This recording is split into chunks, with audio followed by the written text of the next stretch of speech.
GST নিয়ে আজকে কেউ কেউ বড় বড় ভাষণ দিচ্ছেন, আমি একটা কথাই বলি,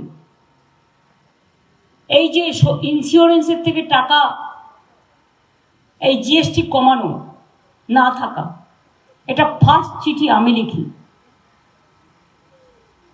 এবং বিভিন্ন সাধারণ ডাক থেকে শুরু করে বিভিন্ন জিনিসের ওপরে জিরেতে ট্যাক্স, হিরেতে মুক্ত।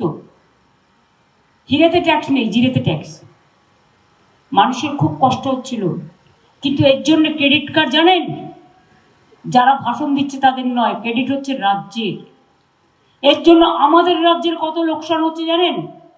আমাদের রেভিনিউ আর্নিং যা দিয়ে আমি ধরুন কখনো লক্ষ্মীর ভাণ্ডার করি, কখনো বিনা পয়সায় রেশন দিই, কখনো কৃষক বন্ধু দিই, কখনো সাইকেল দিই, কখনো ট্যাব দিই, শুধুমাত্র ইন্স্যুরেন্সের আমরা বলেছি কোনো প্রিমিয়াম যেন বাড়ানো না হয়, এবং ওইটার জন্যই আমাদের রাজ্যের রেভিনিউ লোকসান হচ্ছে 900 কোটি টাকা, আর বাদ বাকি নিয়ে প্রায় 20,000 কোটি টাকার কাছাকাছি। কেন্দ্রীয় সরকারের কোনো কন্ট্রিবিউশন নেই ভাষণ দেওয়া ছাড়া। টাকাটা কেটেছে রাজ্যের জিএসটি থেকে, তার জন্য আমার দুঃখ নেই।